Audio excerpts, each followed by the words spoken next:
Kapan sih terakhir kali kamu merasa cukup?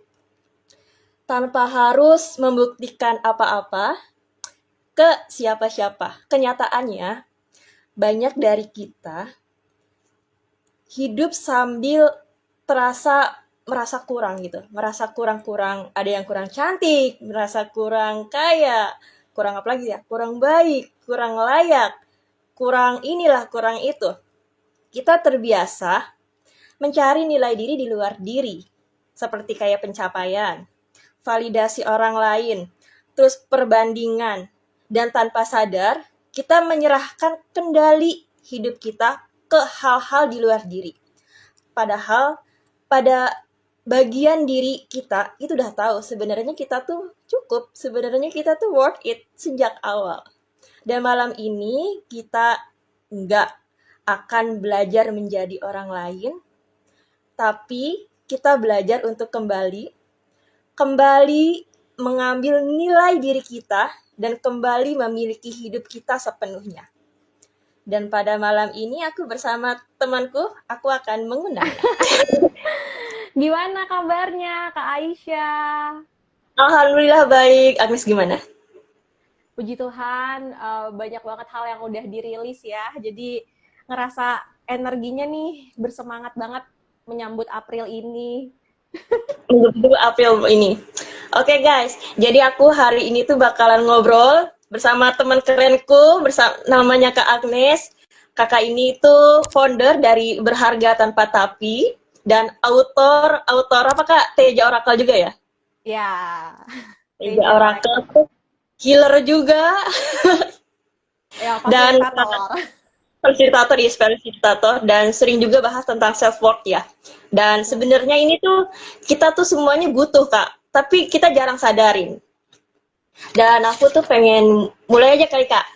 Aku pengen nanya deh sama Kak Agnes ini sebagai founder Berharga Tanpa Tapi, terusnya Teja Oracle, ada nggak sih Kak perjalanan apa yang paling membentuk cara Kak Agnes melihat word tersebut? Memang Berharga Tanpa Tapi ini bisa dibilang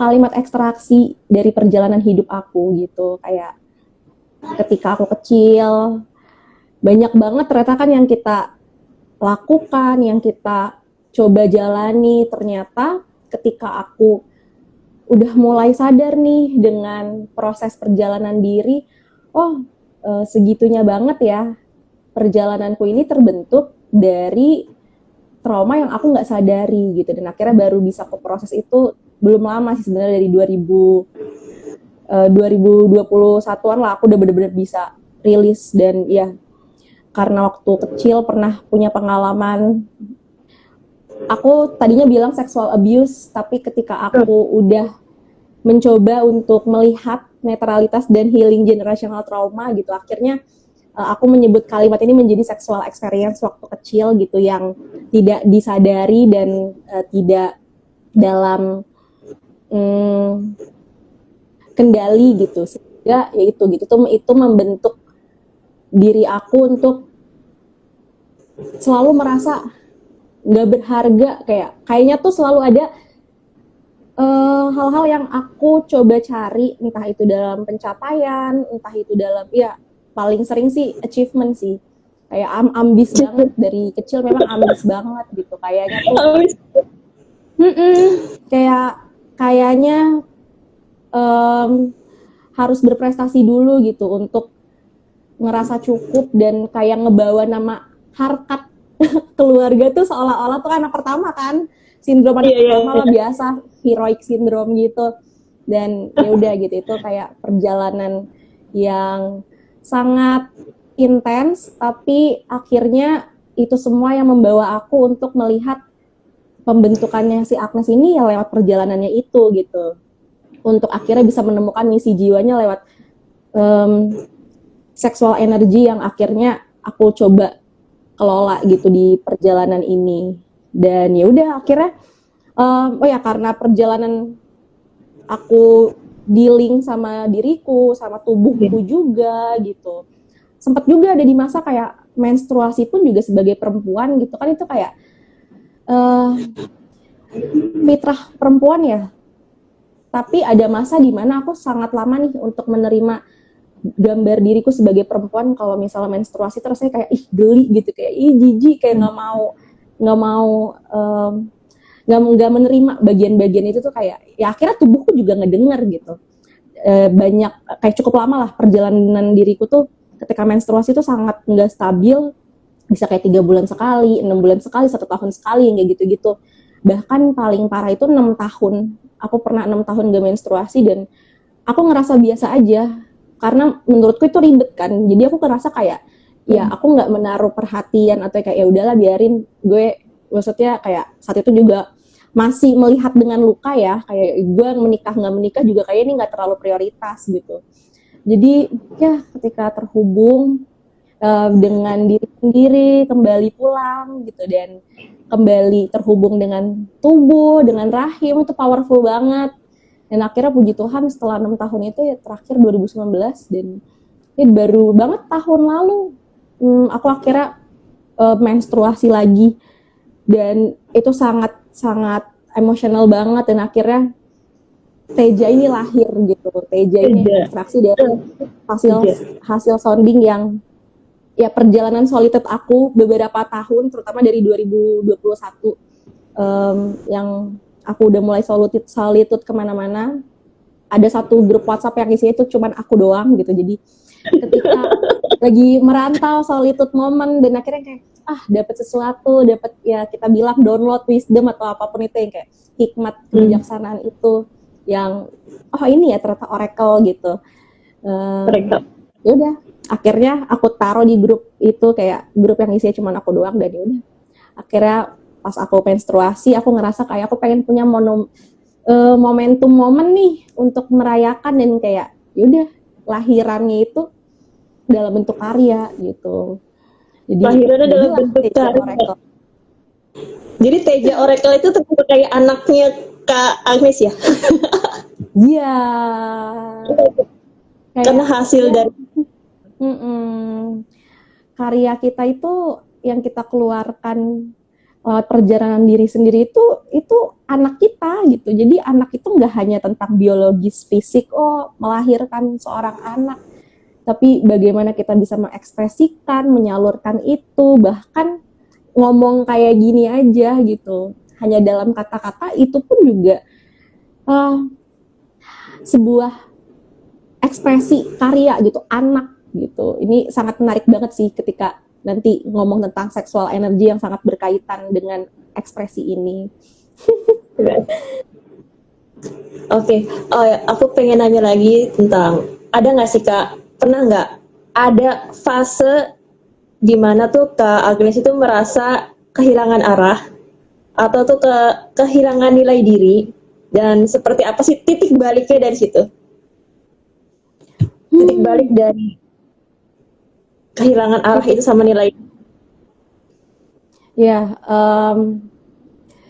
sebenarnya perjalanan aku mencari itu ternyata udah dari kecil gitu kan. Karena ya pengalaman aku waktu 4 tahun aku sudah bersentuhan dengan pengalaman seksual ini gitu, dan aku akhirnya juga masuk dalam addiction porn gitu. Dan ini aku udah mulai berani membagikan secara terbuka gitu, dan aku mencari itu dalam ikut komunitas, semua hal yang di gereja, komunitas self development, buku apa segala macem gitu. Sampai akhirnya yang paling signifikan banget itu 2021-an lah, aku udah lulus S1. Aku kan S1-nya merantau, terus aku balik lagi ceritanya ke Bekasi gitu, ke rumah. Ada masa di mana Agnes yang kelihatannya mungkin kalau orang yang belum tahu aku secara lebih dalam, yang mereka melihat kayak, wah Agnes nih Mapres, medali emas timnas, kelihatannya kayak bentengnya megah banget ya gitu. Tapi itu lagi-lagi gitu, itu hanya jubah yang aku pakai aja gitu dengan pencapaian itu. Sehingga di 2021 itu juga kan new normal ya. Kayaknya kita bener-bener solitude banget, bener-bener kayak ke dalam diri sendiri. Dan yaitu aku baru wisuda, aku yang pengen S2, aku udah tahu nih dari SMA aku udah kayak punya bucket list, aku kayak S1 di sini, S2 aku mau ke sini, aku mau cari beasiswa, pokoknya nanti aku mau jadi dosen. Aku kayak udah merancang itu dalam vision board yang nanti gini ya Tuhan, ntar kayak gini gitu. Dan ya udah ketika aku pulang, aku merasa kayak udah dapat nih golden ticketnya, aku udah bisa, kayak tinggal IELTS aja nih gitu. Tapi ternyata ada fase di keluarga, dinamika keluarga yang akhirnya Tuhan ngajak aku untuk melihat kadangkala kita mungkin pengennya menggenggam dunia ya, kayak aku maunya begini gitu. Padahal ternyata iya kayak ini ya gini kayak ini adalah pokoknya nanti bayangan aku, cita-citaku adalah ya kayaknya aku pengennya kerja di NGO dan langsung aja tembak paling tingginya yang aku bisa bayangin saat itu aku pengen kerja di UN gitu kan. Jadi kayak aku udah mempersiapkan nih tangga-tangganya dari aku S1 kayak ikut kegiatan apa segala macem. Ya itu gitu, kadang kita ngerasa tuh kayak sesuatu hal yang besar yang ngerangkul dunia gitu, tapi kadang kala tuh panggilan itu ada ya di sejengkal tangan kita gitu, dan kadang kala itu dimulai dari keluarga duluan gitu. Malah ini titik balik aku gitu, ketika akhirnya aku menemani fase turbulensi dalam keluargaku. Di situ ada hal yang cukup dalam gitu, kami sangat terguncang baik orang tua dan juga anak gitu, dan akhirnya Agnes yang kelihatannya mapres, yang kelihatannya kayak mentereng banget, tapi aku ngalamin 89 kali aku nulis di buku kayak perusahaan yang bener-bener dari yang basicnya pertanian, dari yang ya pokoknya sampai yang waktu itu aku idealis ya. Aku nggak mau maksudnya aku kalau lagi ada mosi debat atau apa tuh kayak enggak sawit, enggak setuju atau apa kayak gitu, sampai akhirnya aku apply kayak ya udah gue survive aja gitu, karena tuh gue bilang kayak ya udah gue butuh duit buat survive. Saat itu kayak orang tua aku kalau mau cerai ya udah bodo amat lu pisah, kayak ya udah terserah gitu, kayak aku bawa aja adik-adikku tapi aku pengen ya gimana caranya biar dapat duit gitu. Jadi kayak prosesku mencari itu sebenarnya dengan rasa marah gitu ternyata. Marah, titik baliknya marah ya. Iya, gitu. Jadi 89 kali ya nggak ada yang dapat gitu, yang kayak wawancara nggak lolos, itu kayak ya ampun gak berarti apa-apa ya, kayak semua hal yang walaupun orang bilang waktu S1 kemarin kan aku nggak skripsi ya, maksudnya karena ada pengalaman yang unik, akhirnya proses lulus aku nggak melewati nih kayak proposal, seminar hasil, skripsi, aku langsung dari hasil penelitian itu langsung dibukukan jadi skripsi, dan ya udah aku langsung yudisium gitu. Jadi teman-teman aku melihat aku kayak wah keren banget ya Agnes gitu, tapi aku nggak cukup vulnerable untuk bisa melihat menunjukkan gue melewati fase sulit yang sekarang ini, dan itu nggak kelihatan aja gitu. Dan akhirnya di situ aku ketemu sama sebuah komunitas online yang nggak pernah ketemu sebelumnya, cuman online aja, kita suka doa bareng, dan yang kayak udah kadang kala online kayak gini nih random, tapi bisa jadi yang kayak wah ketemu soul sister kali ya istilahnya. Dan di situ akhirnya ada hal yang aku merasa digerakkan untuk membawa sesuatu yang kalau misalnya rumah kayaknya tuh ada sudut di dalam diri aku, di dalam rumah jiwaku tuh yang aku nggak akan kasih ke siapapun gitu. Kayak mungkin kelihatannya heboh, banyak taman bermain yang seru-seru, kayak orang ngeliatnya ya Agnes seru ya apa gitu, tapi aku nggak akan cerita bagian-bagian yang itu gitu, yang di ruangan rahasia itu. Dan satu hari kayak hatiku dilembutkan untuk ngebawain itu gitu. Aku pernah ngebagiin juga tentang sharing ini di postingan Instagramku yang when get lost is the greatest gift gitu pokoknya. Dan di situ akhirnya aku ngebawa tentang luka lamaku yang aku pernah ngapain, aku pernah addiction, aku yang kayaknya kalau di luar aku kayak ngomong banget anak-anak komunitas, kayak adik-adik yang Kak Agnes, kayak aku bisa mentoring dengan sangat lembut dan iya, tapi kalau di rumah tuh mode senggol bacok banget gitu, sama ada sangat pedes yang kayak aku ya itulah gitu projection. Dan sampai satu hari kakak itu akhirnya bilang ke aku, Zoom online cuman kayak gini nih, kayak dari mata ke mata lewat layar doang, dan kayak dia doain aku dan dia bilang pokoknya hal yang pertama kali aku dengar dan itu benar-benar kayak ngeluruhin semua, kayak ada rantai yang diangkat di diriku yang aku minta maaf ya Agnes, kayak aku nggak bisa mewakili orang yang menyakiti kamu, tapi dia bilang gini, tapi aku minta maaf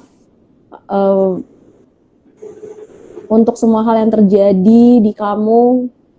Aku minta maaf kalau kami belum bisa ngejagain kamu waktu kecil. Aku minta maaf kalau kamu harus nahan ini sendirian dan kamu nyimpan semua itu rapat-rapat dan kayak pokoknya intens itu kayak proses healing.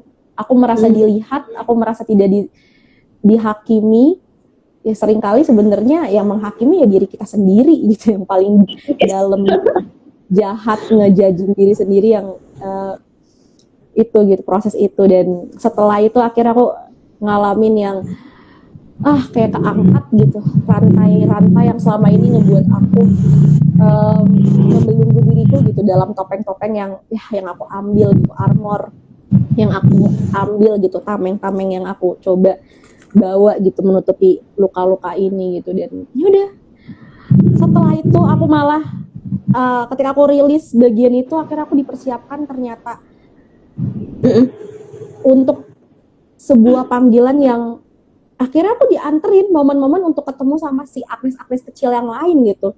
Kayak itu lucunya tuh kayak gitu kayak ketika kita akhirnya udah bisa melihat kembali ke tengah gitu, yang dari kanan-kanan banget, yang dari kiri-kiri banget, akan ada momennya ya ternyata itu menjadi sebuah jembatan buat akhirnya menemani juga orang-orang yang punya perjalanan yang serupa. Dan itu aku solitude lagi ke Kalimantan dan aku ketemu sama ya komunitas dan orang-orang yang ternyata punya perjalanan yang mirroring sama aku. Dan di situ aku benar-benar mengalami bagaimana seksual energi ini dimurnikan dan kayak ya melihat si addiction ini tuh nggak brutal itu di orang-orang yang ngalamin ini gitu. Itu ternyata tuh bagian dari respon trauma yang gak disadarin dan gak diproses. Dan proses ini gitu yang aku lihat sejak 2021 tuh kayak diantar gitu untuk melihat dengan lebih luas gitu, dengan kapasitas yang lebih luas, orang-orang yang kayak udah gak bisa lagi dikotak-kotakin, kayak ini ya udah gak ada lagi, kayak udah luruh gitu, baik benar gelap terang, kayak ya udah gitu, kayak ya udah jadi jiwa yang telanjang bener-bener. Kayak makanya sejak itulah aku ngerasa kayak aku jadi berani vulnerable dan lebih ringan untuk connect ke banyak orang dan terlihat apa adanya. Panjang banget ya. Kira-kira sih relate dirangkum singkat. Aku tadi dengerin nyimak Kak Agnes, kok ada yang sama ya? Kok banyak banget yang sama ya? Pas ketemu lagi. Karena apa sih namanya dari cerita Kak Agnes ya, yang ya apa sih namanya mencapai apa, untuk berharga itu kita mencari pencapaian, kita nyari prestasi, nyari ini, tapi itu kadang tuh orang tuh ini loh Kak, ngerasa kosong. Ngerasa kosong. Dia mencapai pencapaian. Bahkan aku banyak juga yang ketemu, Aisyah, aku udah sampai level ke sini, tapi aku merasa kok nggak, kayak kurang gitu. Aku ngerasa nggak cukup gitu. Bahkan sampai ada orang yang udah levelnya itu udah tinggi, dia merasa kehilangan nilai dirinya. Sebenarnya apa sih Kak, menurut Kak Agnes nih, apa yang terjadi ketika seseorang itu mulai kehilangan dirinya sendiri? Padahal itu orang udah cukup, dia udah cakep, udah cantik, terusnya dia juga udah apa ya, udah bisa dibilang udah oke lah di mataku, udah mantep gitu, tapi dia selalu merasa kurang gitu. Ya ampun. Menurut Kak Agnes gimana tuh? Ya nggak apa-apa. Memang lubang-lubang itu memang harus dirasain sama setiap orang, karena di situ justru pintunya untuk akhirnya menemukan pengalaman yang lebih dalam dan lebih jujur sama diri mereka sendiri. Mungkin kalau aku bisa bagiin cerita yang aku alamin, kayak baru-baru ini kan aku resign ya, September kemarin gitu. Padahal sebelumnya tuh aku bisa dibilang aku udah dikasih sama Tuhan. Kalau misalnya Agnes pengen S2 di luar negeri, kalau misalnya bahkan aku belum S2 aja, aku masih S1 tuh aku kayak dikasih sama Tuhan. Seperti aku latihan menggenggam apa yang aku aku mau itu tuh kayak dikasih gitu trialnya, oh ternyata kayak gini ya, oh ternyata kayak gini rasanya gitu. Aku bilang aku pengen jadi ada kan ikigai gitu, kita kan suka refleksi ala-ala tuh. Saat itu kayaknya aku melihat si Agnes ini lebih lebih eksploratif ketika aku bisa hadir. Aku melihat pekerjaan ini sebagai sesuatu yang sangat dalam gitu.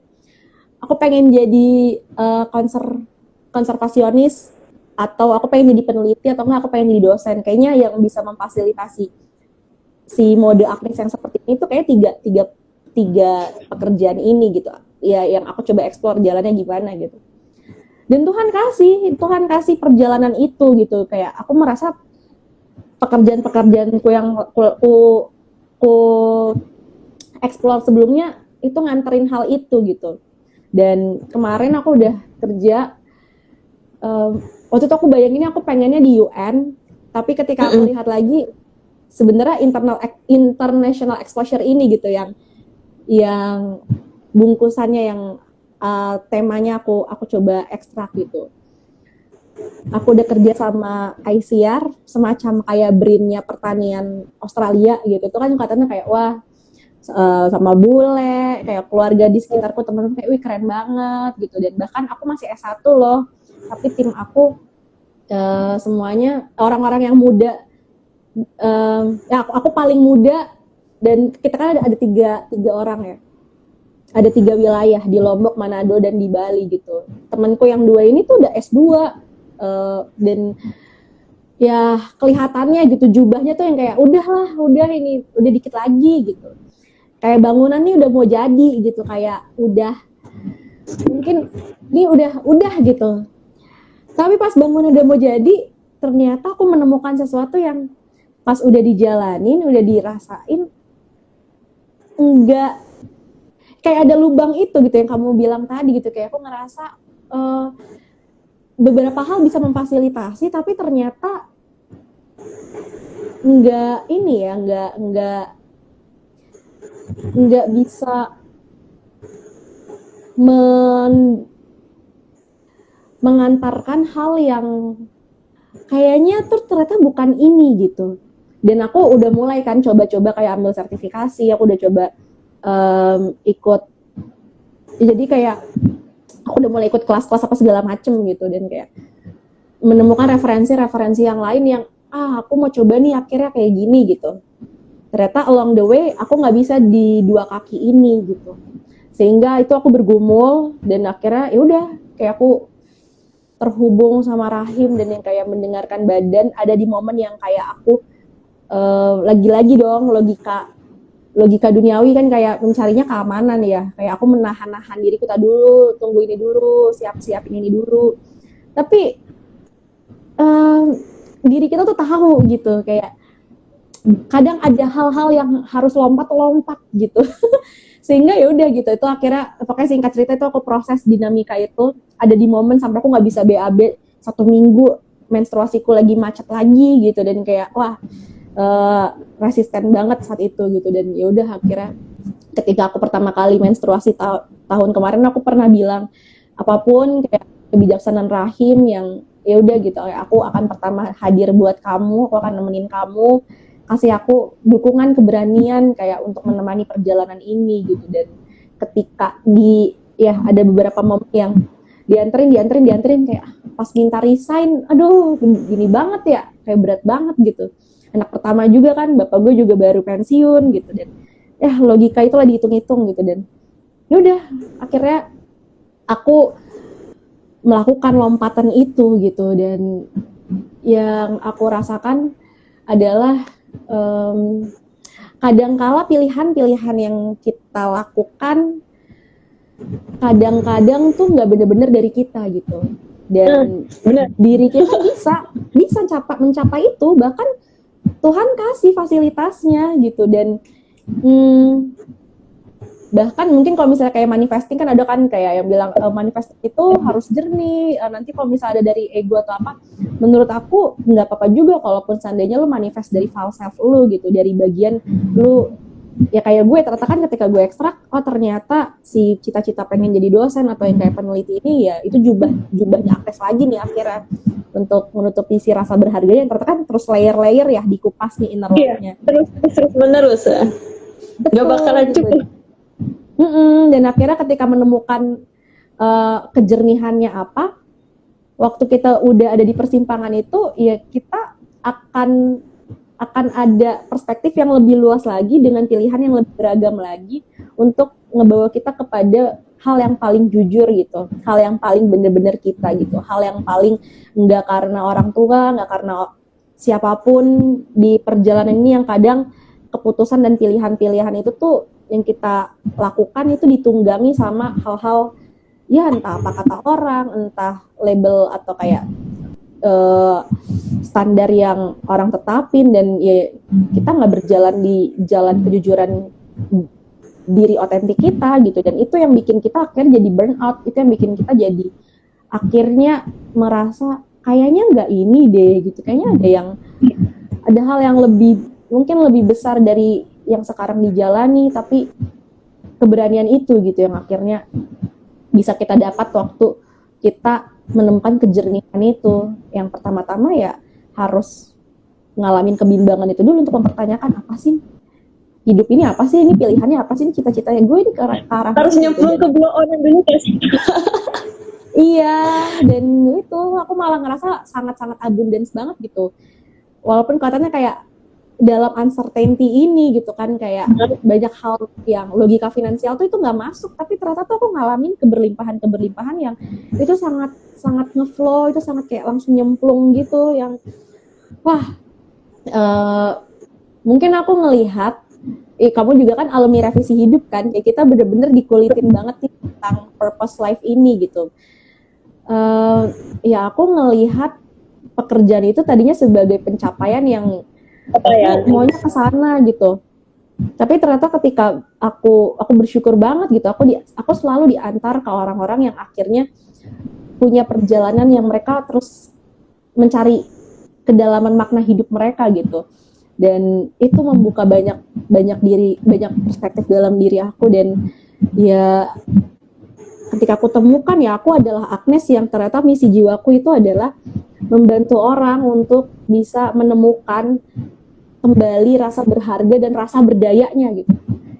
Karena kalau kita udah ngerasa berharga, ya habis itu apa gitu ya. Gunakan rasa berharga itu untuk berdaya, yuk bikin karya, yuk kita ekspresif, yuk kita ya udah gitu gile aja gitu. Dan entah aku tiba-tiba bikin kartu, atau entah tiba-tiba aku jadi guru Zumba misalnya, atau kayak aku udah mengkotak-kotakan lagi guru yoga jadi pekerjaan. Iya, maksudnya kayak ya udah gitu. Esensinya tuh tetap sama. Kita sebenarnya selalu melakukan gitu, kita selalu menjalani si life purpose ini gitu. Kadang bungkusannya aja yang beda, tapi ketika dikilas balik ke belakang, ini ya menjalani purpose life itu sih yang akhirnya bikin kita ngerasa perjuangannya itu rela dibayar dan kayak ringan aja gitu. Dan aku rasa ketika kita ngerasa hampa atau ngerasa enggak fit, enggak sesuai sama diri kita yang saat ini, bisa jadi ya karena kita bener-bener sedang proses menemukan gitu si misi jiwa kita nih apa gitu, purpose life ini apa gitu, dan rasanya ketika menemukan dan menjalaninya kayak sehidup itu gitu. Oke Kak, aku balik lagi ke reclaim your worth. Jadi kayak mengambil mengambil kembali nilai diri. Jadi sebenarnya menarik banget sih pertanyaan Kak Agnes. Jadi kalau berbicara tentang mengambil kembali nilai diri, apa sih momen Kak Agnes pernah nggak ada momen kayak, oh gue harus mengambil kembali nilai diri gue harus mengambil lagi itu kendali diri gue sendiri. Adakah yang bikin Kak Agnes buat kayak lebih, oh gue harus ini nih, mengambil kendali diri gue jangan sampai kehilangan diri gue gitu. Karena hal yang paling menyakitkan dari diri kita yaitu kehilangan diri sendiri Kak. Kita kalau misalnya kehilangan misal kayak uang atau kehilangan hal-hal yang luar itu memang rasanya menyakitkan. Tapi kalau misalnya kita juga ikut-ikutan hilang, itu lebih sakit lagi. Yeah. Karena yang aku rasain ketika aku misalnya kayak punya teman gitu, aku punya teman dan aku bisa dikatakan orangnya loyal gitu, loyal, dan aku pengen selalu dia bahagia, selalu menemani. Tapi ketika aku selalu menjadi orang lain gitu, bukan diri aku, selalu menjadi ngikutin dia terus, maksudnya ngikutin apa dia mau, itu lama kelamaan gitu aku kehilangan diri aku sendiri, dan lama-lama kok kayaknya kok nggak sehat ya gitu, kok lama-lama kayaknya menguras energi ya. Itu menurut gimana pandangan Kak Agnes tentang apa sih yang momen harus mengambil kembali kendali nilai diri Kak Agnes?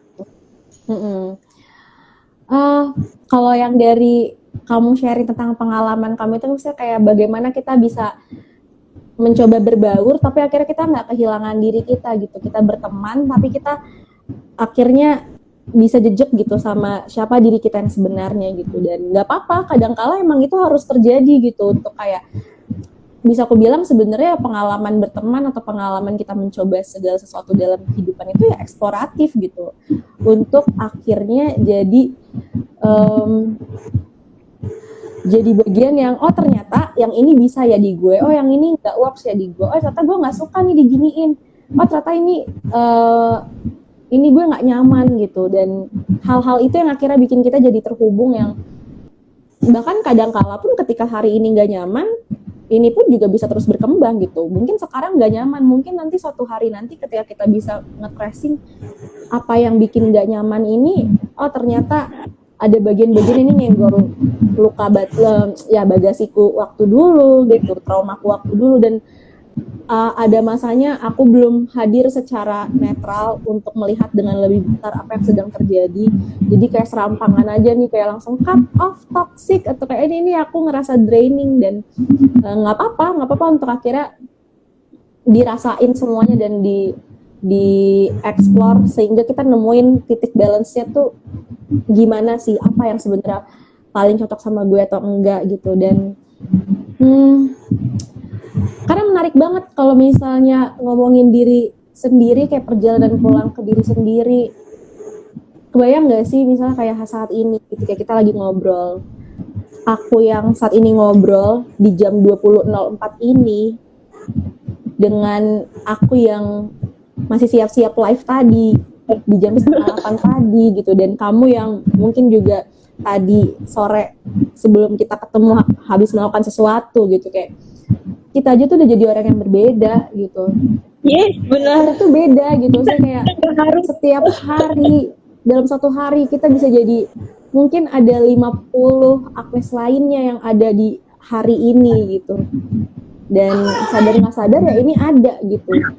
Dan bagaimana dengan diri kita yang bahkan misalnya kayak sekarang gitu 26 tahun misalnya gue di sini gitu, yang nggak cuma dari masa kecil tapi dia dari kita yang detak jantung pertama janin ibu itu hidup dan kita ada di perut ibu, kita tuh udah menyaksikan semuanya gitu. Dan bisa dibilang mungkin diri kita sangat kaya gitu, kayak bisa jadi ya ada Aisyah yang ada 1 juta Aisyah dalam diri Aisyah ini gitu.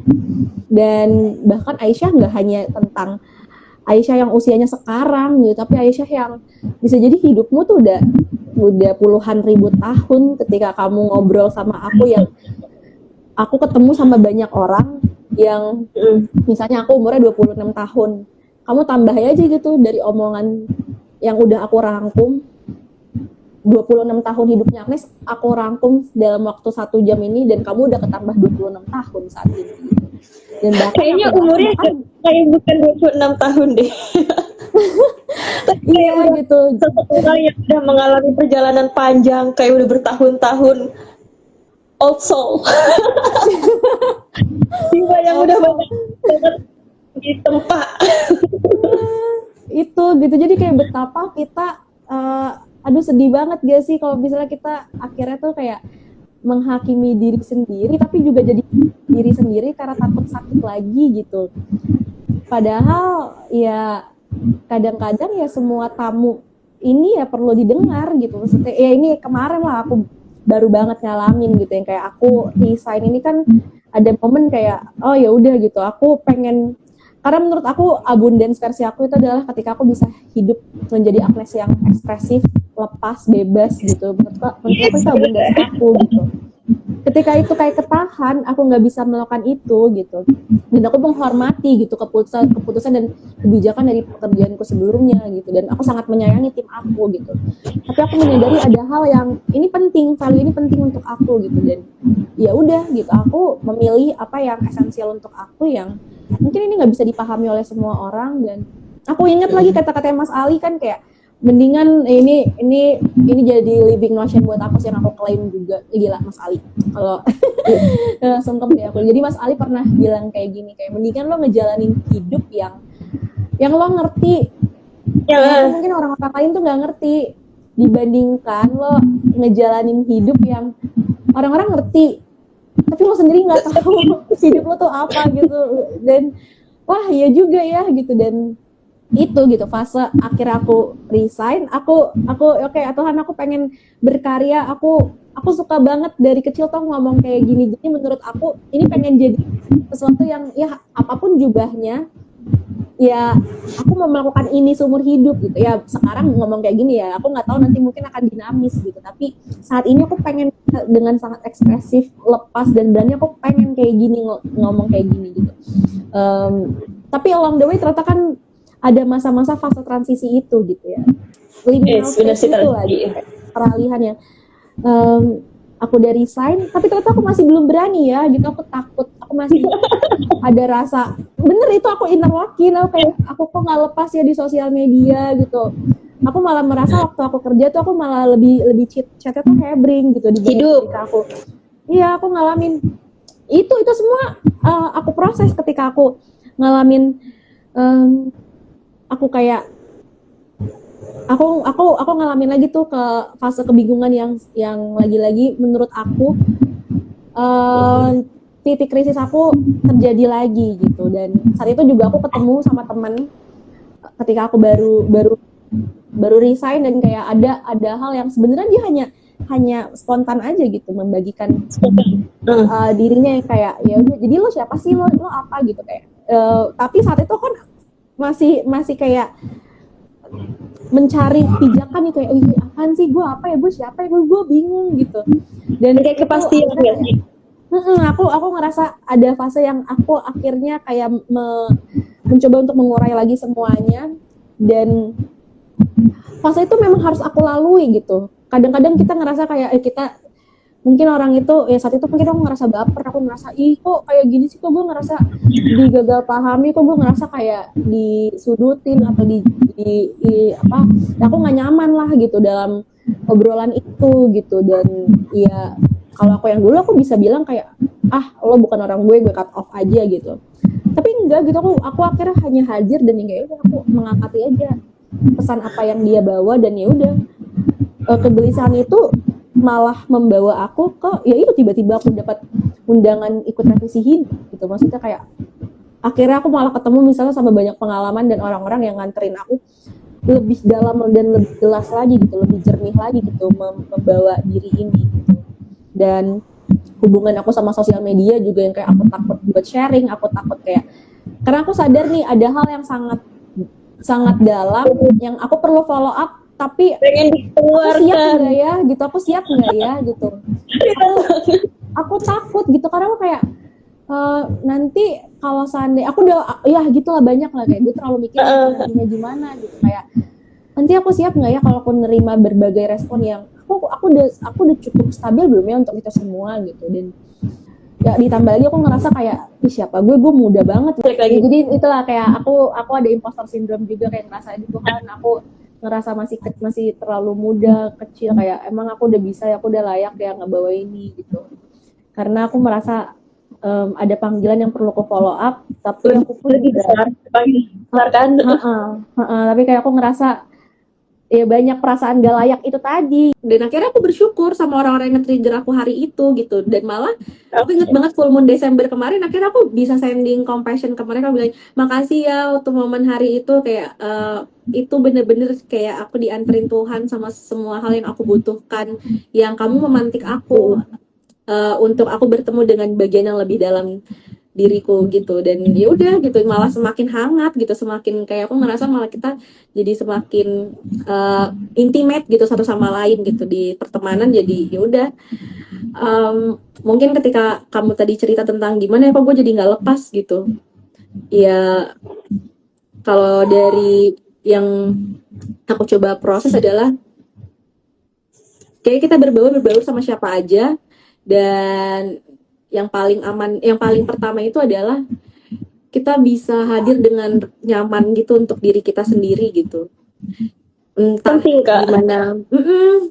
Yang penting ketika kita bisa nyaman sama diri kita sendiri, rasanya kita bisa jadi apa aja gitu, bisa mau Bisa gila jadi kayak apa aja. gimana, mau bahkan ngomongin hal yang sulit pun jadi lebih ringan gitu, karena kita udah ngerasa aman, kita udah bisa memvalidasi diri kita duluan gitu. Apapun respon yang orang nanti akan lakukan, ya udah gitu, itu bagian kita coba ekspresif dulu gitu. Dan bagi orang-orang yang akan memang bagiannya bertumbuh sama kita, mereka selalu punya ruang untuk bisa menerima bagian-bagian diri kita yang kadang-kadang penuh dengan kejutan, tapi ya selalu ada rasa yang gue bisa bertumbuh sama lu gitu.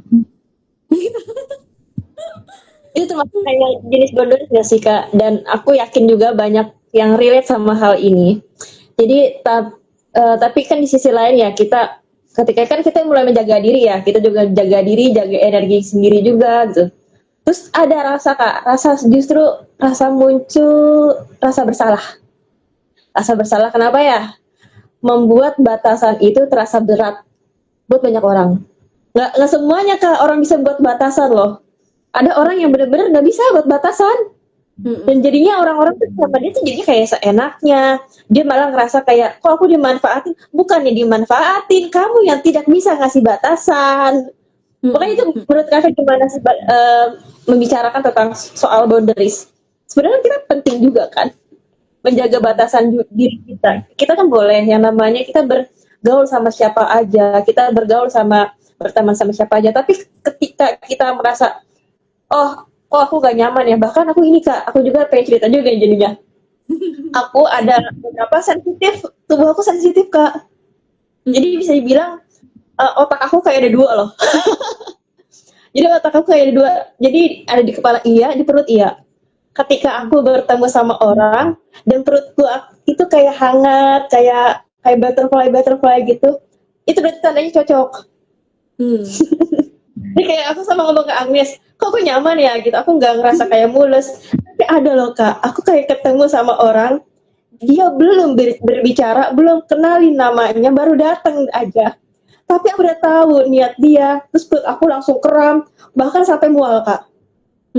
Mual, dan akhirnya tuh aku malah muntah, dan akhirnya aku nggak mau ketemu orang itu. Aku nggak tahu gitu. Itu kenapa ya, aku ke trigger apa gimana ya, kok aku kalau ketemu dia tuh kayak takut gitu. Ternyata itu juga respon tubuh, karena dia tahu kalau misalnya orang itu emang suka menghakimi gitu. Maksudnya nggak bisa yang namanya menerima keotentikan, nggak bisa namanya menerima kejujuran, harus sesuai sama dia. Oh ternyata padahal udah ngomong, Kak, jadi kayak orang sotoy, tapi sebenarnya nggak sotoy. Dan aku oke, itu berarti salah satu boundaries aku. Dan ternyata juga ada teman aku juga sama, tapi dia nggak bisa yang namanya memberi batasan. Itu yang sebenarnya harusnya dilatih sih, nggak apa-apa. Kalau misalnya dia tuh nggak harus selalu bilang ya. Gimana sih? Kenapa sih orang itu terasa berat banget buat ngasih batasan? Betul, Kak Agnes, gimana? Yep. Pertama-tama aku pengen, ya ini dari sedikit yang aku tahu sih, dan nanti bisa dieksplor, dan mungkin kamu juga udah tahu gitu kalau memang ada orang-orang yang seperti itu. Bahkan aku pun juga seperti kamu yang kamu bilang gitu. Itu namanya clairsentience. Iya, right, sensitif. Clairsentience yang kita ngerasanya tuh sampai ke badan gitu. Dan biasanya orang-orang yang punya kepekaan di badan ini dari hasil diskusiku sama mentorku tuh, dan kami juga nge-observe bareng-bareng gitu pola di belakang. Biasanya orang-orang yang jadi sexual healer, ketika bilang sexual healer itu nggak selalu kayak tentang seksual yang hubungan intim secara fisik, tapi kayak sexual healer itu ini gitu, kayak ngomong tuh mungkin kamu adalah orang yang sangat bisa membangun kehangatan dengan sangat cepat gitu ke banyak orang. Aku nggak tahu, tapi biasanya Iya. sexual healer tuh kayak gitu gitu. Dan ya rilisnya di badan gitu. Dan mungkin habis ngomong kayak gini atau ketemu sama orang ya bisa jadi kamu akan sering sendawa atau kayak ya rilisnya yang kayak ya ngerasa gitu sebadan-badan gitu. Nggak apa-apa, di-embrace itu sebagai gift. Dan ya, kamu bisa kok nge-explore ini menjadi sebuah kekuatan yang oh ternyata ini anugerah ya dari Tuhan gitu.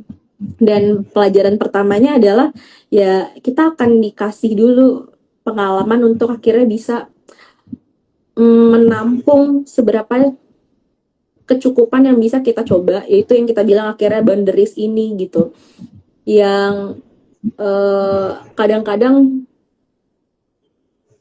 porsinya itu sampai tumpah-tumpah gitu, kayak aduh akhirnya jadi enggak gue nggak bisa nih kalau kayak gini udah terlalu berlebihan gitu.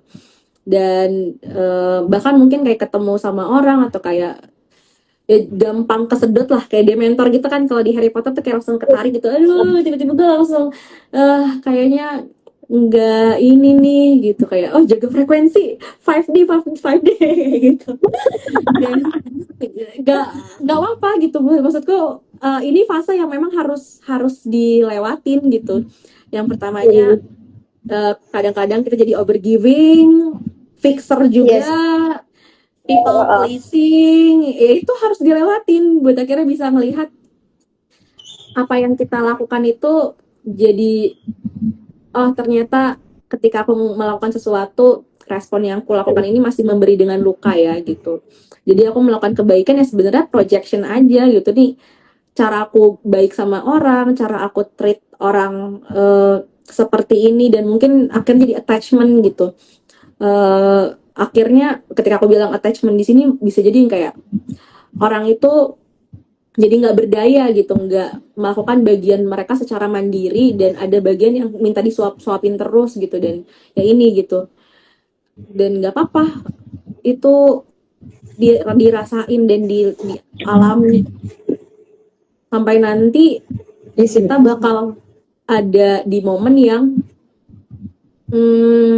ya udah apapun orang yang datang, gimana pun nanti yang didatengin ke gue, kayak yang aku rasakan adalah ini aku masih belajar sih sebenarnya, kayak kapasitasnya itu jadinya nggak hanya tentang kapasitasnya si Agnes aja gitu, tapi itu udah bagian dari ya udah orang-orang yang dianterin sama aku ya saat itu emang butuh untuk aku bukan perbaiki ya, tapi kayak butuh untuk aku coba hayati gitu kehadirannya, ngebawa pesan apa gitu. Karena kan pasti ada sesuatu nih kenapa orang ini diantarin ke kita, dan ketika kita ngelihat segala sesuatu itu hadir sebagai bagian dari diri kita gitu, keterhubungan ini gitu, oneness ini gitu, kayak bahwa aku adalah kamu, aku melihat bagian diriku lewat kamu gitu, kayak aku nggak bener-bener ngelihat dirimu sebagai Aisyah, tapi aku yang melihat diriku yang apa yang esensi yang Aisyah punya, dan potensi-potensi itu aku coba kayak program yang aku mau coba copy paste, dan oh ini bisa nih aku coba explore di diriku, oh ini bagian yang akhirnya aku bercermin gitu. Dan orang-orang yang dihadirin selanjutnya itu ya pasti juga sebuah undangan yang lagi-lagi sebenarnya itu untuk diriku juga gitu. Jadi di situ akhirnya aku bisa lebih compassion gitu ngelihat fase dinamika yang ada gitu. Dan ya selalu ada kejutan sih, yang kadang pengertian kita mungkin hari ini kayak gini, tapi ternyata itu akan terus berkembang gitu dan dinamis gitu, dan wah kita nggak selalu benar-benar tahu apa yang kita punya, dan kita sadari hari ini tuh siap-siap aja sama banyak kejutannya. Dan dari kejutan itu kita bakal nemuin potensi-potensi yang kita nggak tahu loh Kak. Bahkan sampai kayak bisa dibilang kayak musibah. Kalau misalnya kita alamin dan kita hayati, ternyata itu udah wisdom. Dan ketika kita pelajarin lagi, kita ambil hikmahnya, pasti buka potensi. Oh ternyata dulu tuh ngalamin hal kesulitan itu adalah pelatihan untuk masa sekarang.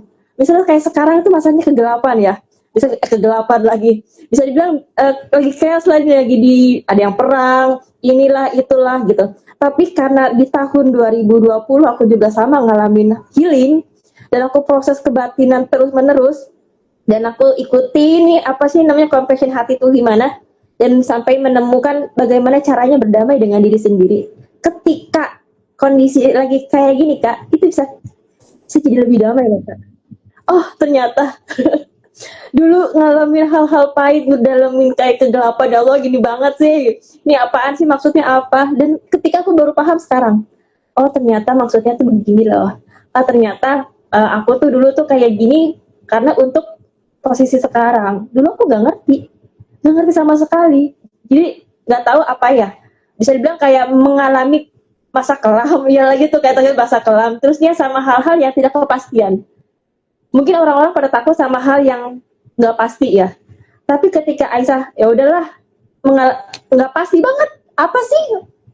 Karir juga mau jadi apa juga nggak tahu. Tetap aja ngejalanin aja apa yang aku tahu. Dan ternyata sampai menghadirkan, oh di kondisi sekarang. Dan kondisi sekarang ya menjalankan sampai ketemu misi jiwa itu.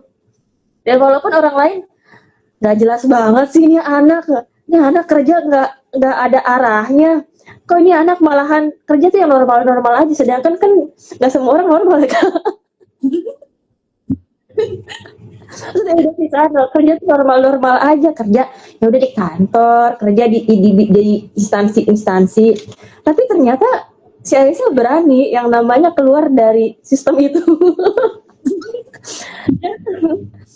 Walaupun masuk ke sistem itu gitu, dia tetap bisa berani yang namanya menjadi dirinya sendiri. Dan itu juga apa ya, perjalanan jiwa yang lumayan menyakitkan, tapi lama-lama aku paham dan akhirnya ya Allah aku bersyukur pernah mengalami hal-hal gak semua orang normal lagi. Ya Allah aku bersyukur kalau aku mengalami hal-hal itu, dan aku bisa mempelajari, dan aku bisa dapat wisdomnya, dan aku bisa sampai sekarang aku bisa bertemu sama Kak Agnes juga kayak, oh aku blessing, aku sangat-sangat bersyukur.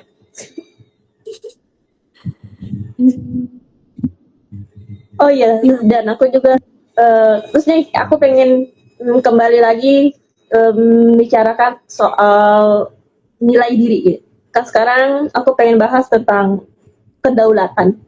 Jadi kedaulatan kan bisa dibilang kayak apa ya? Kedaulatan, kekuasaan tertinggi ada rakyat. Pokoknya kedaulatan itu Kak. Nah itu kan masih terasa abstrak ya. Masih terasa abstrak. Dan Agnes dalam kehidupan sehari-hari itu seperti apa Kak? Berdaulat pada diri sendiri itu seperti apa? Kita hidup menjalani kedaulat. Kelihatannya mungkin kayak ngawang-ngawang gitu ya, tapi ya sesederhana waktu kita lagi ngerasa ada impostor syndrome. Kok loading ya? Suaranya ada nggak ya masuk? Aku tadi ngeliat kamu muter-muter loading. Udah aman ya? Aman. Jadi kadang-kala kayak apaan sih sovereign apa gitu, tapi ya sebenarnya ini hal yang sangat halus dan sehari-hari kita terus lakukan gitu ya, kayak gini aja gitu, mau live kan mungkin ada bagian-bagian yang kayak ini nanti mau ngomong apa, ini nanti emang bener ya, emang bakal bermanfaat ya, ini kayak suara-suara ini kan banyak banget ya, yang tadi aku bilang gitu, kita punya banyak banget, bahkan bisa jadi jutaan diri gitu, ada jutaan Aisyah, jutaan Agnes, yang Agnes ini pernah ngalamin yang waktu SMP mungkin ngalamin bully, waktu SD ngalamin ini, waktu kecil ngalamin ini, itu semua tuh jadi teman kehidupan kita gitu, dan mereka semua punya suara, mereka semua punya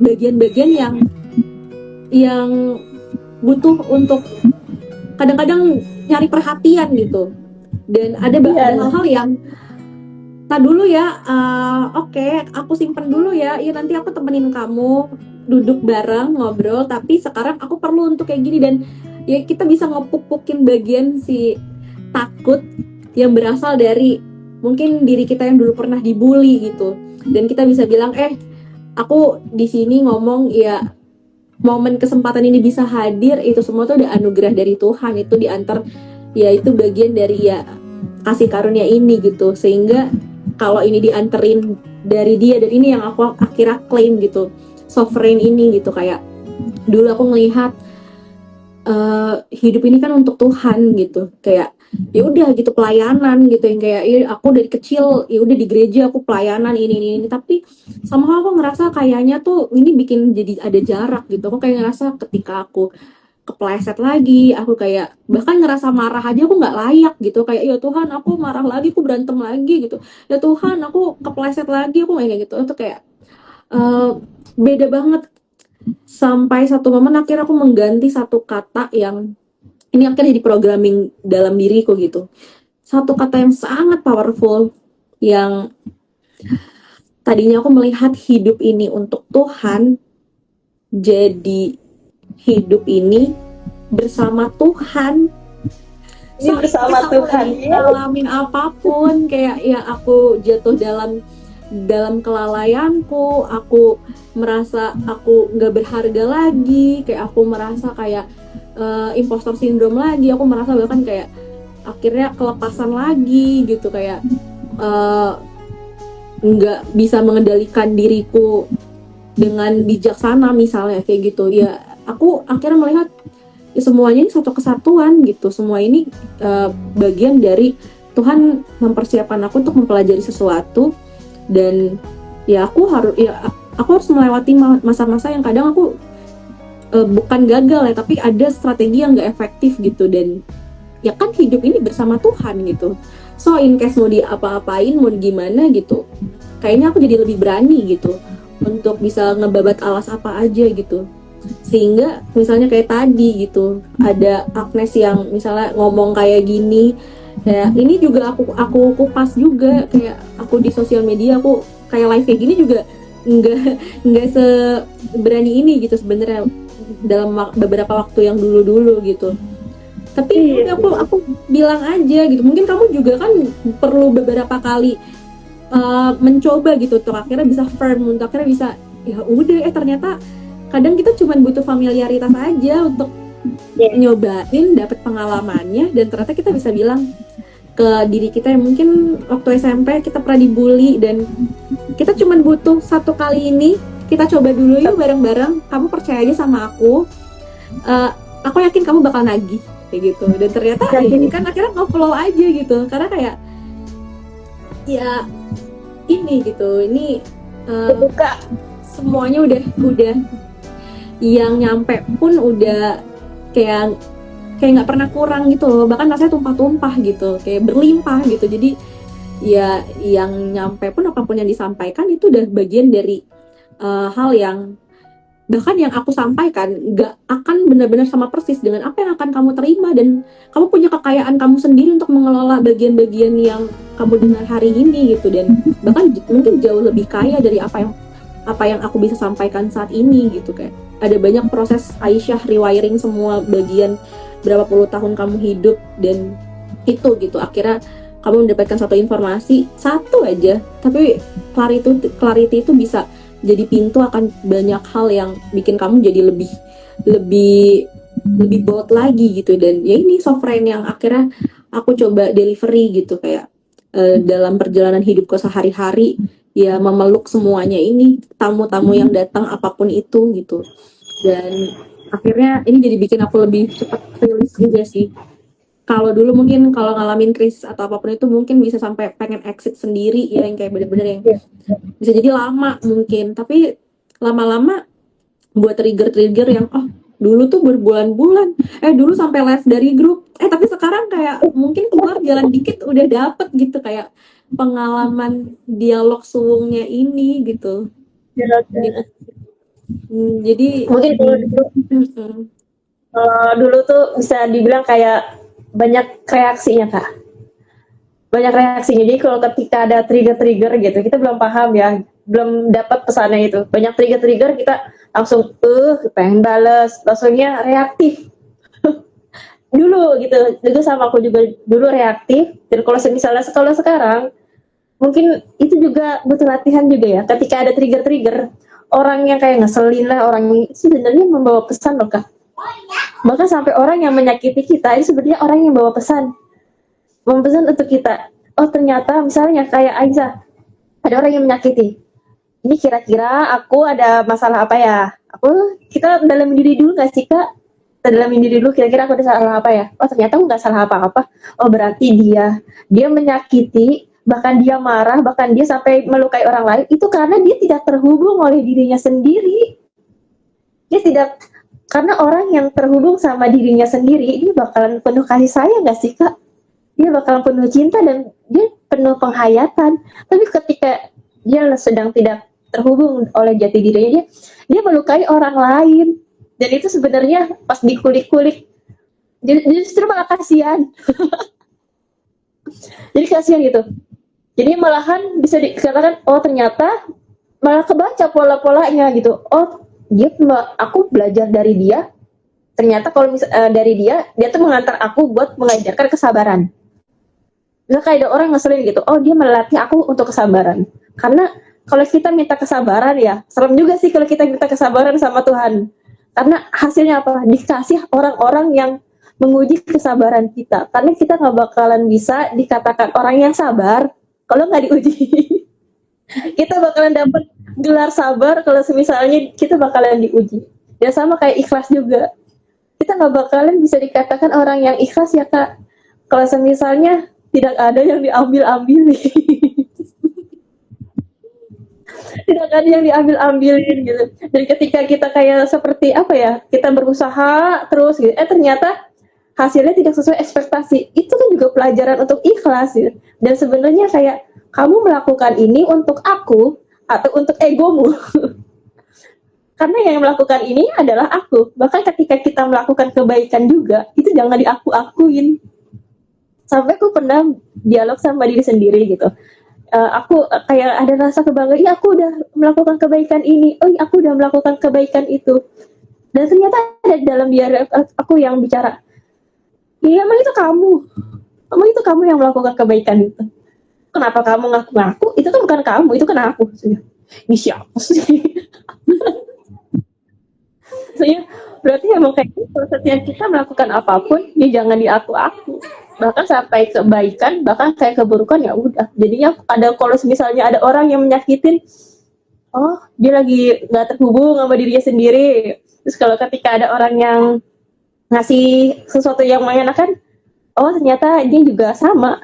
Jadi lama-lama hal buruk dan hal baik itu sama-sama nggak sih Kak? Sama. Yang berat kita berkat. Yang berat jadi berkat ketika ada Kak di tengah, kesadaran itu sendiri. Dan setiap orang punya waktunya masing-masing, dan kadangkala orang-orang dipertemukan yang kelihatan menyakiti atau kayak kok nggak masuk ya. Mungkin aku juga lagi belajar juga sih untuk melihat, ini juga diskusiku sama temanku juga gitu, kayak melihat kata selaras ini gitu, kayak lama-lama kita sering juga ya kayak bukan sering kesandung sama kata selaras gitu. Kalau misalnya sekarang aku ngelihat selaras mungkin lebih kayak memberdayakan dan nggak memberdayakan gitu. Kayak ya ada orang-orang yang memang bisa jadi pintu pertamanya untuk belajar saat itu nge-trigger dan di-trigger lewat kita gitu. Dan kenapa match ya, berarti kan ada hal yang saat itu emang sama-sama butuh untuk ketemu kan, kayak udah sangat teratur gitu, semuanya tuh diantar ketemu sama kita gitu. Tinggal kita lihat aja gitu bagian mana yang mau kita coba dengan lebih sadar proses. Dan ya kalaupun seandainya ada kapasitas ya kayaknya butuh kapasitas yang besar ya untuk menghadapi ini gitu. Atau mungkin kayak enggak kayak gue pengen menjaga dulu nih diri gue buat ada kondisi yang aku masih belum stabil buat ngadepin semua tuh, kayak ini terlalu berat buat gue ini, dan ya menjaga energi ibaratnya gitu. Dan nggak apa-apa untuk step back, untuk mundur beberapa langkah, dan bahkan mungkin ya kayak aku gitu kan, kayak proses aku merantau ke sana kemari itu ya itu juga kan proses aku mundur beberapa langkah dari keluarga aku gitu. Tapi pada akhirnya ya kalau memang itu bagian dari kurikulum kita kan melihat ya orang-orang itu ya guru yang menyamar gitu, luka-luka yang ketemu guru yang menyamar.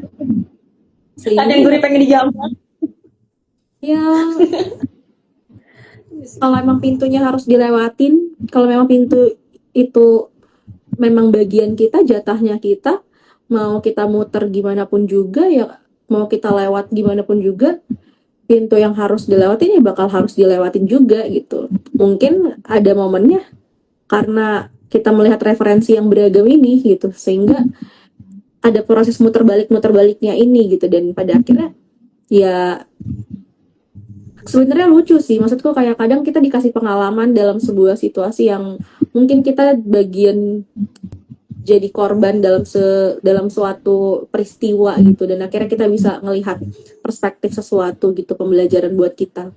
Kadangkala hidup ngebuat kita belajar ngelihat jadi korban dalam sesuatu, atau mungkin jadi pelaku, jadi villain di cerita orang lain gitu, kita yang ngelakuin itu gitu. Dan nanti ada juga fase dimana akhirnya kita diantar orang-orang yang kayak kita yang dulu, kayak kita yang pas lagi jadi korban, atau kayak kita yang jadi si pelaku, dan ya kita jadi observer gitu, jadi pengamat dari semua yang hadir. Dan oh ternyata dulu gue kayak gini ya, oh ternyata mungkin ketika kamu ngomong sama aku ya kamu melihat Aisyah yang lain gitu, dan ya udah gitu ya, jadi nerima trigger akhirnya kayak hadiah gitu. Oh iya ya. Iya. Bener loh Kak, hadiah yang lumayan, gimana ya, nggak, emang melalui itu rasanya nggak enak loh Kak, merasakan ketidaknyamanan itu nggak enak, bahkan trigger untuk menanyakan hal-hal yang ke diri sendiri yang nggak enak gitu. Kenapa sih kamu takut banget kayaknya ngomong di depan live? Kenapa sih kamu ada rasa ketakutan gitu, ada rasa takut, ada rasa bingung, ada rasa takut, banyak banget di kepala. Tapi ketika udah dicobain, emang benar nagih. Apa yang kata Kak Agnes bilang, itu bakalan tahu, dan kita emang harus hanya butuh familiar, dan emang mungkin kayaknya kita harus mencoba dulu. Nah, ujungnya nanti kayak gimana, just do it. Kita hanya perlu keputusan gitu. Karena kita cuman butuh langkah pertama, karena nanti ujungnya itu biarin nanti aja, nanti Allah yang ngatur gak sih? Kita cuma harus kayak ngeloncat aja dulu, gerak aja dulu. Dan banyakan juga Kak, dari kita tuh stuck karena kita nggak mau yang namanya melangkah di langkah pertama. Itu juga aku pernah rasain. Jadi aku nggak mau untuk melakukan itu karena untuk menghindari rasa. Itu sih, putar baliknya itu tiba-tiba rasa. Aku tidak mau melakukan itu karena untuk melindungi dari rasa, mungkin rasa malu, rasa takut gagal, atau rasa dihakimin, atau rasa itu. Tapi ketika kita berani, ya udahlah nggak apa-apa lah. Kalau misalnya ngalamin rasa kecewa, atau rasa marah, atau rasa bakalan dimarahin, atau rasa dipermalukan, ya udah, kita hanya sebagai lagi titik balik lagi kesadaran.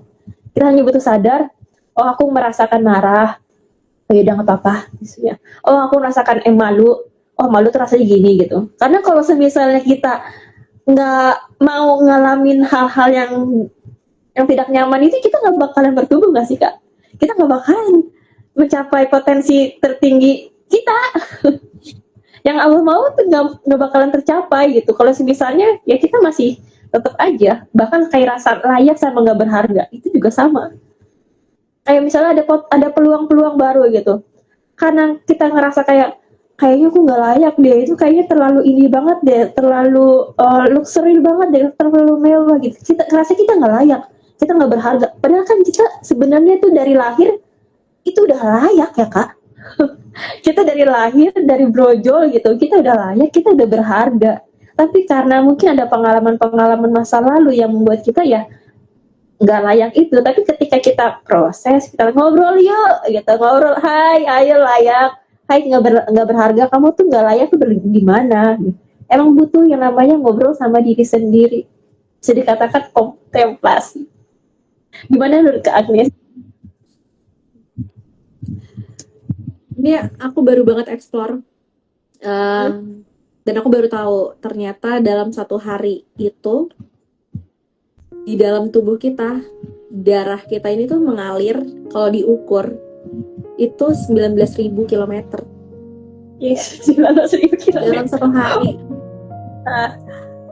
19.000 kilometer itu darah yang ngalir dari diri kita, dalam diri kita. Nafas yang masuk keluar jantung yang terus berdetak. Mereka tuh nggak pilih-pilih loh. Ini aku bisa nangis sih setiap kali aku ngerasa kadang hidup tuh kayak aku ke-trigger dan nggak apa-apa. Emang itu kan kayak ada luka-luka yang memang harus dirasain untuk sebenarnya kita merasakan itu apa sih? Ya, we simply feel to catch and release gitu. Gimana bisa kita ngelepas kalau kita belum nangkep itu? Gimana cara nangkepnya dengan dirasain? Dan ketika kadang lagi ngerasa ya ngestak sangat kayak kita tahu nih harus ngelakuin apa, tapi rasanya juga cukup besar gitu membelenggu kita yang akhirnya nahan-nahan diri kita gitu. Di situ aku ngelihat diriku gitu kayak terhubung sama badan tuh semagis itu gitu. Sebenarnya sexual energy yang akhirnya aku maksud itu sebenarnya ini gitu, kayak proses kita merasa intimate, merasa dekat dan hangat dengan semua itu, kayak saling terhubung gitu. Minimal pertama-tama sama tubuh sendiri gitu. Kayak kebayang gak sih nafas kita tuh, jantung kita tuh nggak pernah pilih-pilih loh, dia selalu ada terus hidup gitu. Nggak peduli kita bilang ini bad day, bad luck, hari yang sial, hari yang nggak enak, tapi ya udah dia terus menjaga kita. Dan ya dibalik nafas ini gitu, tuh itu kan yang direvisi hidup kan, yang kayaknya ada kamu juga tuh, yang ada Bang Dame kan, kayak Tuhan itu apa gitu, jadi Allah itu apa gitu. Yang Bang Dame kira ya Allah itu nafas, ternyata ketika nafasnya ngerasa nggak stabil dan akhirnya dia sakit, dia susah nafas, berarti waktu dia susah nafas ya Allah lagi nggak membersamai dia dong kalau Allah itu adalah nafas gitu. Sampai akhirnya Bang Dame bilang kayak, oh ternyata engkau ini adalah si sang kehidupan ini ya, sang hidup, Ar-Rahman Ar-Rahim, yang hidup di balik nafas, di balik semua kehidupan ini gitu. Kayak apapun yang hidup. Makanya ketika kamu bilang ada orang yang kadang pengen ngejambak ya, itu kadang kayak aduh gila, awas aja ya, lo lihat aja nanti nih, kayak gitu. Kayak kalau misalnya yang hidup itu adalah juga bagian dari percikannya, adalah bagian dari dia, dari gambaran cinta Tuhan, sama juga nggak sih sama orang-orang yang menyakiti kita? Yes. Itu juga bagian dari percikan cintanya Tuhan, yang kita sama-sama sedang mengingat cinta itu gitu dalam perjalanan pulang kita ini gitu. Dan ya kadang perjalanan beda-beda dan waktunya beda-beda gitu, dan nggak apa-apa kalau waktunya nggak bisa sama-sama sekarang. Dan rasanya tuh yang bikin aku jadi lebih ringan juga gitu. Kadang-kala kan belajarnya banyak, taunya mungkin kayak yang ini tuh kayak gini loh mah, pak aku tuh belajarnya kayak gini-gini. Ada juga yang fase sotoy-sotoynya yang kayak mengarahkan gitu akhirnya, dan dia itu gitu. Dan memang harus dijalanin, harus dialamin dulu untuk Agnes bisa ngerti ternyata hal yang paling benar-benar bisa liberating dan berdaya buat semuanya itu adalah dengan memberikan kesempatan dan kepercayaan yang mungkin kelihatannya kayak cuek ya, padahal ya semua orang perlu buat mengalami bagiannya mereka.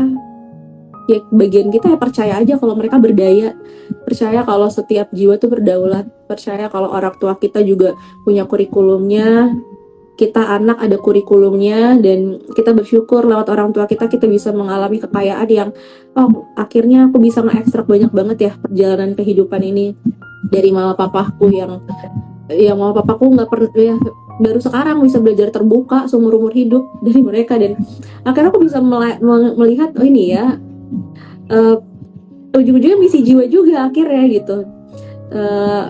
Betapa semuanya tuh nggak pernah sesepele itu, kayak Tuhan tuh nggak pernah sereceh itu. Lalu ketika semuanya itu adalah bagian darinya, apa gitu, itu sih kayak akhirnya doa yang akhirnya doaku pun juga jadinya nggak meminta gitu, doaku yang kayak bagian mengekspresi kayak ya udah Tuhan, kayak aku percaya gitu. Kayak mungkin dulu aku bilang kalau berdoa itu kayak Tuhan kasih aku ini, Tuhan tolong berkati, Tuhan kasih aku gini, tapi kayak ya udah Tuhan, aku percaya kalau Tuhan bersamai aku, bantu aku untuk bisa melihat gitu, kayak dengan lebih lebih jernih, lebih luas gitu untuk bisa ya udah menyadari gitu bahwa hatiku adalah hatimu, mataku adalah matamu, telingaku mendengar, menyaksikan, jiwaku menyaksikan dan menyatakannya gitu. Kalau engkau Allah yang hidup gitu, kayak ya Ar-Rahman Ar-Rahim ini bener-bener yang kayak rasanya mau nangis sih setiap kali bisa itu gitu.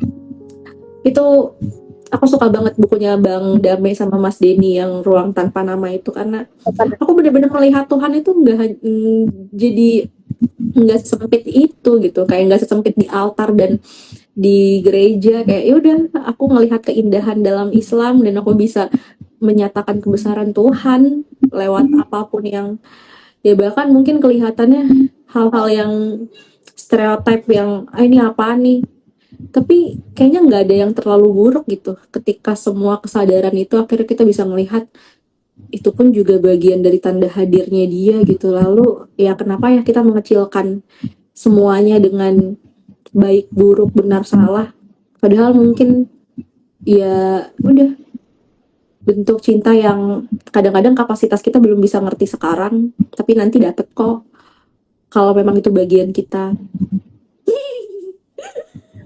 Kita nggak perlu kayak paham untuk sekarang, tapi suatu saat kita bakalan paham. Bahkan hal-hal yang dulu, perspektif yang dulu kita anggap benar, mungkin kedepannya juga bahkan ternyata itu bukan, udah nggak relate ya gitu loh Kak. Maksudnya ada perubahan-perubahan gitu, dan terus itu kita harus emang open minded, harus tawadur, rendah hati untuk menerima apapun yang Allah kasih, apapun yang Tuhan kasih. Bisa dikatakan ridho ya, ridho atas apapun yang kau berikan, dan tidak usah nggak sih yang namanya ngasih label baik salah buruk, apalagi benar salah atau baik buruk gitu. Ya udah terima aja, tanpa ketika kita menerima tanpa ngasih label ini jelek, ini cakep gitu, enggak. Ya udah kita terima aja, itu sangat ringan. Itu sangat melegakan. Bahkan ketika mungkin ada orang yang menjengkelkan, ketika orang itu menjengkelkan banget, kita nggak usah balas, kita sending love aja nggak sih. Ketika kita memberikan dia cinta gitu, otomatis kita juga memberikan cinta itu lebih powerful, karena bisa dikatakan kayak para nabi gitu. Sebenarnya tuh kayak para filsuf atau para wali atau apa gitu, dia tuh selalu menjaga hatinya. Untuk menjaga hatinya seperti selalu bersih. Kalau bersih, otomatis kalau misalnya kita selalu membersihkan hati, seperti kayak dari iri, benci, dendam, amarah atau apapun, itu tuh gak bakalan mereka berada dalam situ. Otomatis mereka bakalan merilisnya. Dengan merilisnya apa? Kasih cinta aja. Kasih cinta aja. Karena kita nggak bakal, kalau misalnya hati kita jelek ya, maksudnya hati kita banyak kayak dendam, iri gitu, itu juga yang merugikan diri kita sendiri. Kita bakalan ngeliat orang kayaknya dari kacamata ini orang jelek gitu, padahal hatinya sendiri loh. itu tuh bisa dibilang pancaran diri kita sendiri. Ketika kita memancarkan cinta, ketika kita memancarkan kasih sayang, itu juga bakalan dapat loh Kak. Orang lain juga bakalan dengan mudah memberikan kasih sayang juga sama kita. Dan ini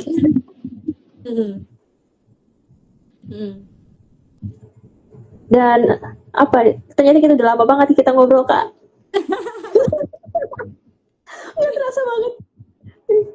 Oh ya Kak, dari pertanyaan-pertanyaan yang tadi aku mungkin belum pernah tanyakan gitu, ada nggak sih dari Kak Agnes yang pengen banget disampaikan untuk audiens, untuk semuanya, untuk siapapun, adakah yang pengen disampaikan? Apa ya?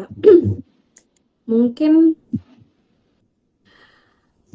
kayaknya kita harus belajar untuk percaya sama diri kita sih. Bukan kayaknya ya, tapi ya memang perlu belajar sama diri kita, belajar percaya dengan diri kita.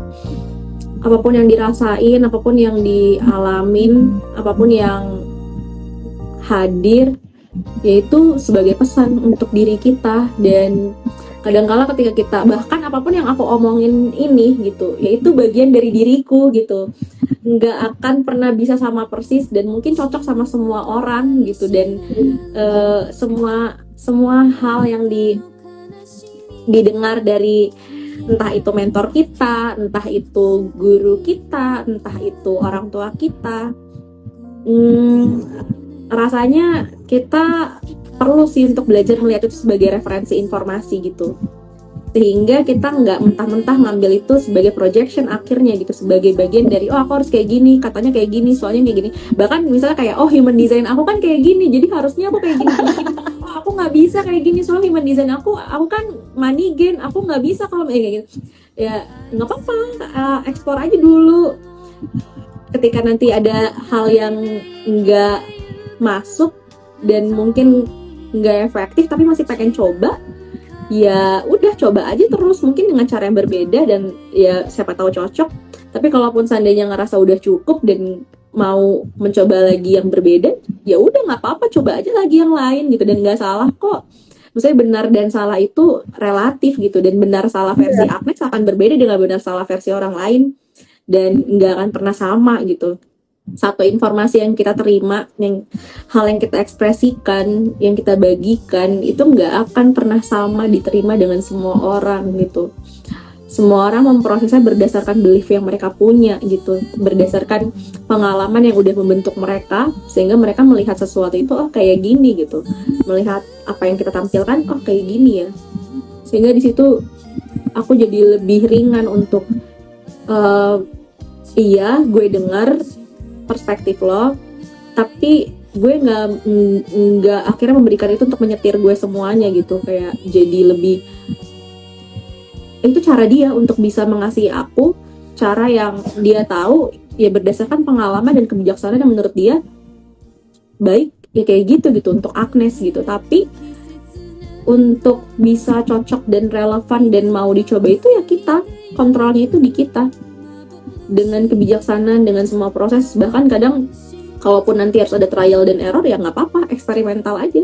Hidup itu hanya sebuah pengalaman yang jalanin. Iya, pengalaman yang akhirnya bisa kita maknai, yang akhirnya bisa oh ternyata kayak gini ya, kayak gini rasanya kayak gini, oh ternyata kalau kayak gini nih cocok nggak cocoknya kayak gini gitu. Oh ya udah aku coba lagi yang lain, dan nggak apa-apa kalaupun seandainya jalan kita nggak dingertiin sama semua orang.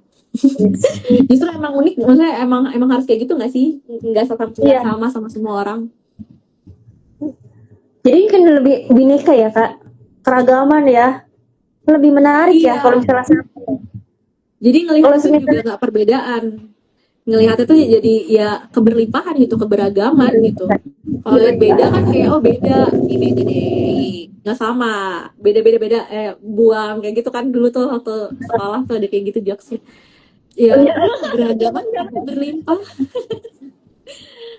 sama nggak sama buang Beda. kayak gitu. Tapi ya udah nggak apa-apa, harus dialami sih beberapa hal yang kadang sakitnya ya, kalau memang itu bagian dari kurikulum kita ya itu bakal nyampe dan ya memang harus ditempuh.